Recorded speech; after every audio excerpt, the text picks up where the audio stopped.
ગુજરાત સરકાર ગુજરાતના વ્યાજબી ભાવના દુકાનદારો સાથે ઓરમાયું વર્તન કરી રહી છે। આ બાબતે હું મુખ્યમંત્રી શ્રી ભૂપેન્દ્રભાઈ પટેલ સાહેબનો પણ સંપર્ક સાધેલો।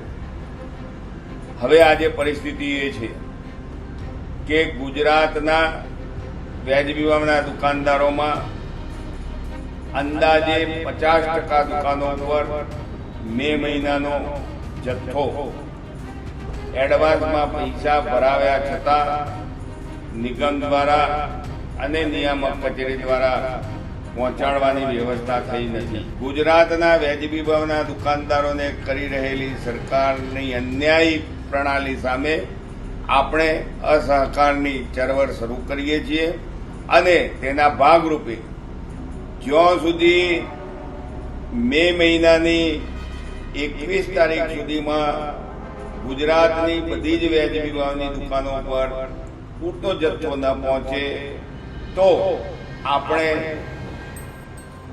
જૂન મહિનાનું ચલણ ભરવાથી અળગા રહેવાનું નક્કી કરીએ છીએ। સરકાર આપણી પાસે ટાઈમસર પૈસા ભરાવાને દબાણ કરે છે અને કમિશનના ધાંધિયા કરી રહી છે।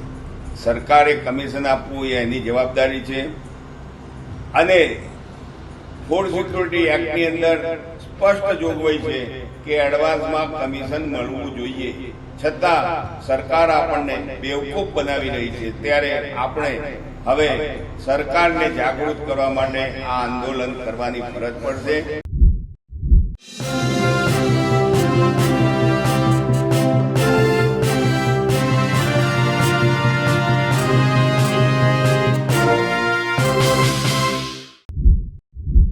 વડાપ્રધાન નરેન્દ્ર મોદીના ભાઈ પ્રહલાદ મોદી આજકાલ લાગે છે પોતાના ભાઈએ નિમેલી સરકારના મુખ્યમંત્રી ભૂપેન્દ્ર પટેલથી ખુશ નથી।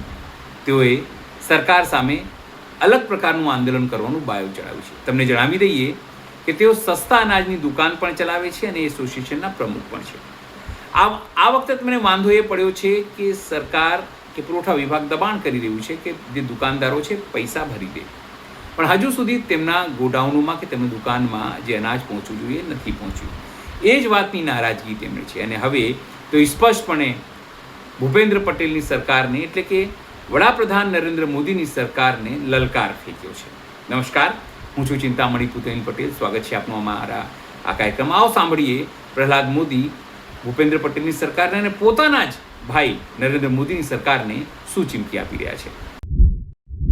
ગુજરાતના 17,000 વ્યાજબી ભાવના દુકાનદારોને જણાવતા દુઃખ સાથે જણાવવું પડે છે કે ગુજરાત સરકાર ગુજરાતના વ્યાજબી ભાવના દુકાનદારો સાથે ઓરમાયું વર્તન કરી રહી છે।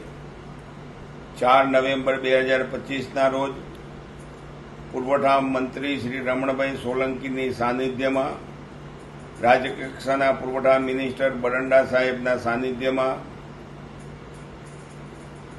તેમજ શ્રી પાંડે સાહેબની સાનિધ્યમાં ગુજરાત પુરવઠા સચિવ શ્રી મોનાબેન કંધાર, નિયામક શ્રી મયુરભાઈ મહેતા તથા અન્ય અધિકારીઓ સાથે ચર્ચા વિચારણાના અંતે આપણી માગણીઓ બાબતે સાનુકૂળ પ્રતિભાવ આપેલો। તેમાં હજુ ઘણી માગણીઓ બાબતે સરકાર બહાના બતાવી રહી છે અને ફાઇલ ચાલુ છે કરીને આપણને ગુમરાહ કરવાનું કામ કરી રહી છે। આ બાબતે હું મુખ્યમંત્રી શ્રી ભૂપેન્દ્રભાઈ પટેલ સાહેબનો પણ સંપર્ક સાધેલો।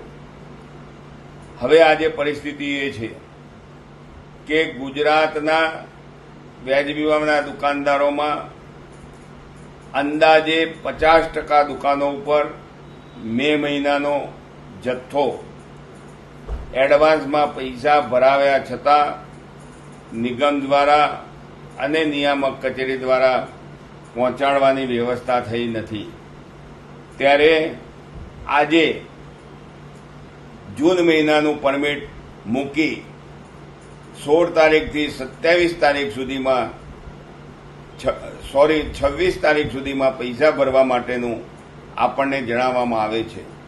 સરકાર પૈસા ભરાવા માટે તારીખ નક્કી કરી શકે છે, પરંતુ આપણને જથ્થો પહોંચાડવા માટેની કોઈ તારીખ નક્કી હોતી નથી.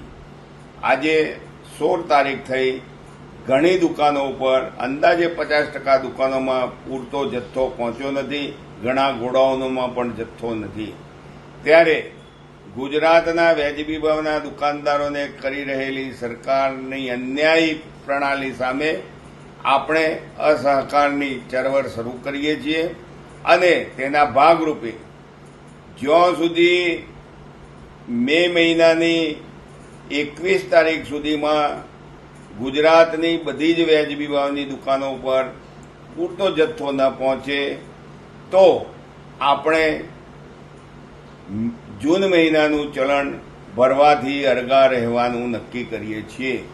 અને હું દુકાનદારોને વિનંતી કરું છું કે કોઈ પણ દુકાનદાર ચલણ જનરેટ કરવાનું, કોઈ પણ અધિકારીના દબાણથી પૈસા ભરવાનું કોઈ પણ સાહસ કરે નહીં. કારણ કે જે દુકાનદારોને પૈસા ભરવાના છે એ દુકાનદારોને હજુ માલ પણ પહોંચ્યો નથી.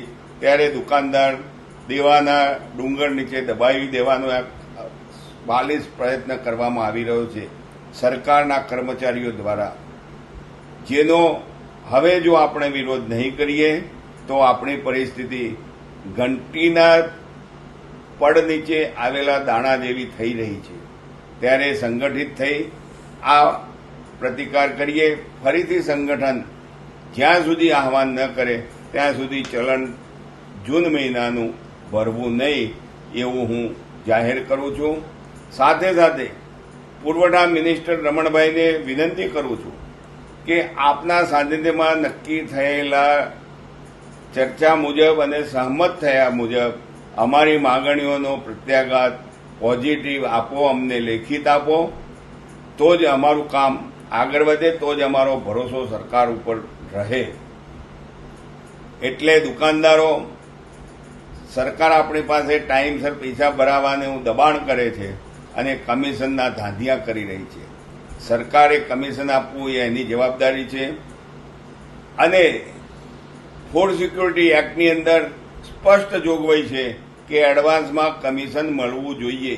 છતાં સરકાર આપણને બેવકૂફ બનાવી રહી છે. ત્યારે આપણે હવે સરકારને જાગૃત કરવા માટે આ આંદોલન કરવાની ફરજ પડશે. હાલમાં કોઈએ જૂન મહિનાનું ચલણ જનરેટ કરવું નહીં અને પૈસા ભરવા નહીં. ધન્યવાદ. પ્રહલાદભાઈ મોદી, ગુજરાત ફેર price shop and kerosene licence holder association પ્રમુખ. તો આ મુદ્દે આપ શું વિચારો છો જરૂરથી અમારા કોમેન્ટ બોક્સમાં કોમેન્ટ કરજો. એ સિવાય અમારી યુટ્યુબ ચેનલ લાઈક કરો, સબસ્ક્રાઇબ કરો, બેલ આઇકન દબાવો. સાથે અમારી વેબસાઇટ છે www.gujaratpress.in, ત્યાં પણ જઈને તમે વધુ અપડેટ થઈ શકો છો. અત્યારે માટે બસ આટલું જ. નમસ્કાર.